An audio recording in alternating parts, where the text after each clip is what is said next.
Saludo cordial a todos los que a esta hora se vinculan a la presente emisión de Palabras para una vida abundante. Bienvenidos. Por tanto os digo, no os afanéis por vuestra vida, qué habéis de comer o qué habéis de beber, ni por vuestro cuerpo, qué habéis de vestir. ¿No es la vida más que el alimento y el cuerpo más que el vestido? Evangelio de Mateo, capítulo 6, versículo 25. Se nos enseña que más allá de lo que comemos, bebemos y vestimos, está la verdadera vida que viene de Dios y se nos manifestó o se dio a conocer por medio del Señor Jesucristo. En la mentalidad tradicional de la época, según Jesús, el concepto de vida se reducía solo a comer, beber, vestir, pero analizando bien las cosas, esa percepción hasta el día de hoy no ha cambiado. El ser humano se encauzó, y yo diría más bien se detuvo en esa forma de pensar y está tan arraigado allí que todo su esfuerzo gira en torno a defender ese criterio, sin pensar siquiera en que puede haber alguna otra alternativa, sino que esas tres cosas son las que mueven todo el andamiaje existencial humano, y digámoslo así, de esas tres cosas depende hasta la mismísima economía mundial. Se podría decir que este análisis nos lleva a descubrir igualmente muchas de las razones asociadas, por ejemplo, a la protesta ciudadana, ya que muchos entienden por comer y beber no la necesidad vital de un ser humano, sino el consumismo y materialismo como el sistema que tiene que reinar. Ahora bien, según lo que enseñó Jesús, al hablar de necesidades reales en los seres humanos, tales como comer, beber, vestir, no solo se refiere a una necesidad física, tampoco a un vestido o ropa para cubrir el cuerpo, sino que se trata de todo aquello que es bueno porque lo asiste, lo protege y lo realiza. Sin embargo, el ser humano en su gran mayoría lo que busca, digámoslo así, es todo lo contrario, es decir, es el ropaje con el que se pretende cubrir y proteger materialmente, resaltando así su imagen física externa, que está representada en riquezas, poder, fama, reconocimiento social y muchas cosas más. Porque en este mundo se distinguen muchas formas que se utilizan para vestirse y cubrirse, las cuales son o se convierten en la única garantía con la que cuenta el hombre para sentirse seguro y realizado. El apóstol Pablo, al hacer referencia a la manera de pensar del hombre común, en este sentido dice: porque por ahí andan muchos, de los cuales os dije muchas veces, y aún ahora lo digo llorando, que son enemigos de la cruz de Cristo, el fin de los cuales será perdición, cuyo Dios es el vientre y cuya gloria es su vergüenza, que solo piensan en lo terrenal. Carta a los Filipenses, capítulo 3, versículos 18 y 19. Como se puede ver, nos encontramos frente a una mentalidad natural muy limitada, que no alcanza para trascender más allá de intereses terrenales y materiales que impiden al hombre su libertad y lo hacen esclavo de sus propios deseos, imposibilitándolo para vivir en cuanto a la fe en su Creador y Señor. De este tema habló Jesús cuando también en el Evangelio de Mateo, en el capítulo 16, versículo 25, se afirma lo siguiente: porque todo el que quiera salvar su vida la perderá, y todo el que pierda su vida por causa de mí la hallará. Porque ¿qué aprovechará al hombre si ganare todo el mundo y perdiere su alma? ¿O qué recompensa dará el hombre por su alma? Si el hombre pierde la esperanza, si no tiene paz en su corazón, ¿de qué le sirve su sustento y su vestido? Si pierde el favor de todos, si se pierde existencialmente y se confunde hasta morir, si no tiene paz, si no está preparado para las dificultades y para esperar en el Señor, de nada le sirven los atajos que puedan intentar, que le parecen rectos, pero su fin es muerte, tal como dice también el libro de Proverbios en el capítulo 14, en el versículo 12, cuando dice: hay camino que al hombre le parecen derechos, pero su fin es camino de muerte. La vida real y verdadera, la vida del completo sentido y bienestar, no llega por arte de magia o por azar. La verdadera realización y vida hay que buscarla allá adentro, en el interior de cada uno, de cada persona.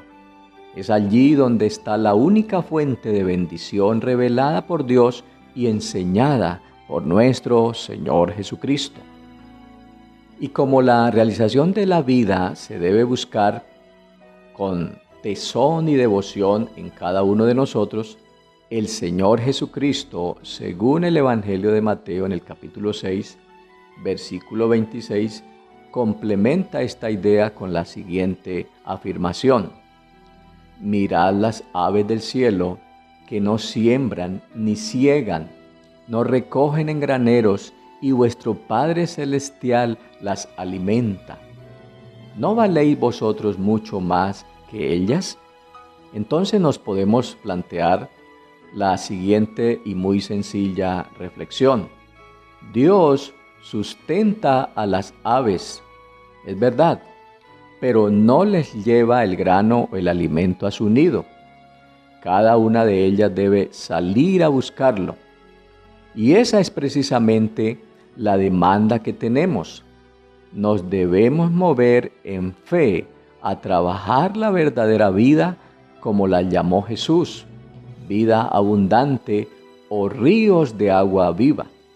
Al respecto, la Biblia dice: el que cree en mí, como dice la Escritura, de su interior correrán ríos de agua viva. Evangelio de Juan, capítulo 7, versículo 37. Estamos hablando entonces de una vida que permaneció oculta al ser humano por mucho tiempo, pero que una vez revelada, la puede alcanzar todo aquel que obedece a Dios y se dispone a creer en Él. Porque la vida que era exclusividad del Padre fue manifestada o dada a conocer y la hemos visto, dice. Es más, ahora se puede palpar, se puede ver y se puede oír, y además se debe testificar y compartir. Para hacer esta afirmación nos basamos en lo que dice la primera carta de Juan en el capítulo 1, en los primeros versículos. Lo que existía desde el principio, lo que hemos oído, lo que hemos visto con nuestros ojos, lo que hemos contemplado y han palpado nuestras manos, es lo que les anunciamos, la palabra de vida. La vida se manifestó, la vimos, damos testimonio y les anunciamos la vida eterna que estaba junto al Padre y se nos manifestó. Biblia, versión del Peregrino. Siendo algo tan grandioso y especial, es bueno entender que la vida según Dios no la hemos entendido y disfrutado en toda su grandeza y magnitud. ¿Y saben por qué? Porque nuestra práctica espiritual devocional es muy limitada. Nuestro tiempo de búsqueda de Dios es muy pobre, por no decir que escaso. La gente que nos rodea debería recibir constantemente el impacto de la vida de Dios en nosotros, y eso no está sucediendo.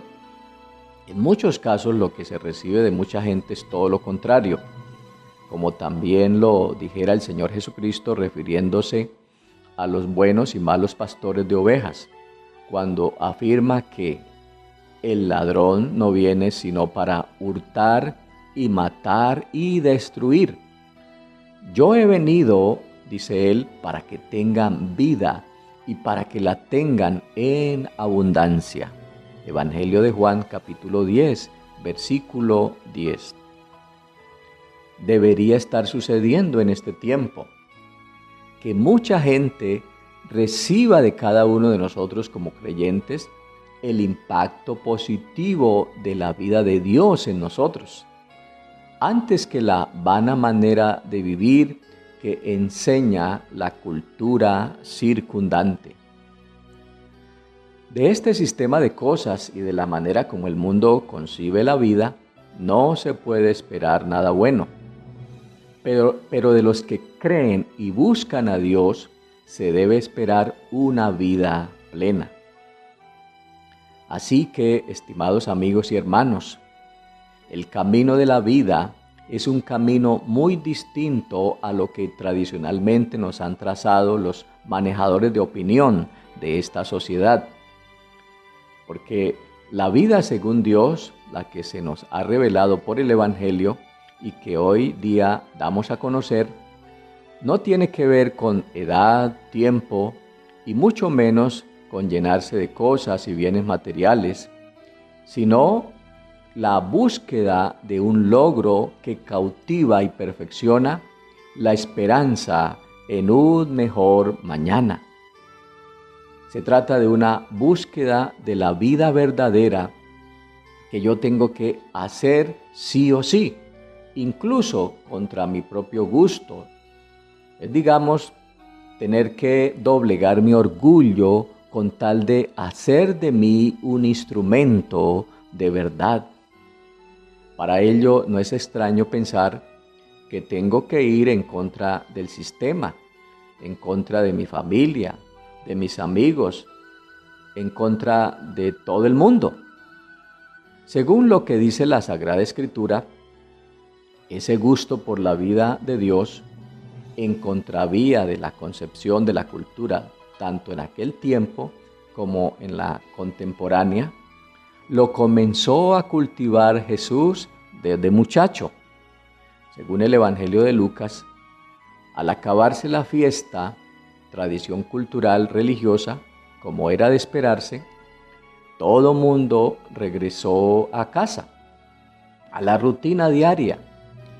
Pero Jesús se queda alejado del bullicio general de la muchedumbre, y entonces sus padres, al percatarse de que no iba en la delegación de regreso a su lugar, se devuelven a la ciudad para buscarlo afanosamente.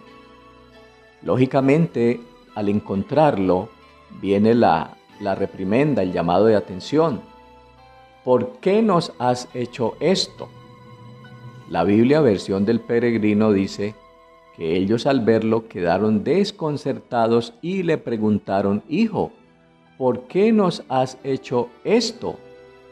Lo que sucede es que como la vida según Dios se adquiere a través de disciplina y ejercicio devocional permanente, la sola actividad religiosa que se quiere hacer no alcanza para llegar a la meta que Dios quiere de cada uno de nosotros. Y Jesús, por su parte, sí la descubrió e hizo práctica en este sentido. Entonces, he ahí su respuesta cuando Jesús les dice: ¿por qué me buscaban? ¿No sabían que yo debo estar en los asuntos de mi Padre? Refiriéndose exactamente a su interés por ocuparse en la vida que Dios ha prometido a los que creen y se acercan a Él, lo cual significa ir en contravía de la multitud. Mientras que todos iban a casa, Jesús se queda en el templo buscando estar más cerca de Dios. Es muy posible que usted también esté en esta encrucijada. Si devolverse a la comodidad de su casa y a sus cosas, siguiendo la corriente de este mundo, o si por el contrario, ir en contravía de todos, buscando a Dios ahora que hay tiempo y que la oportunidad se presenta pertinente. La invitación y el llamado hoy es a que reflexionemos en torno a este mensaje, pero también nos acerquemos a la iglesia a recibir mayor claridad a través de los medios y también recursos establecidos para este fin, como lo son la predicación, la enseñanza y la consejería. Que estemos siempre ocupando el espacio y el lugar que nos corresponde vivir en este tiempo y en la voluntad de Dios. Oremos pidiendo precisamente a Dios su dirección y ayuda en este sentido de la vida real y verdadera, la que viene del Padre Eterno y que se manifestó en Cristo Jesús para nuestro bien. Buen Dios y Padre Celestial, muchas gracias te damos por revelarnos o enseñarnos el camino de la vida verdadera, de la vida plena, aquella que estaba oculta desde siglos y edades, pero que ha sido revelada por nuestro Señor Jesucristo y dada a conocer a todos los seres humanos para su beneficio y bendición.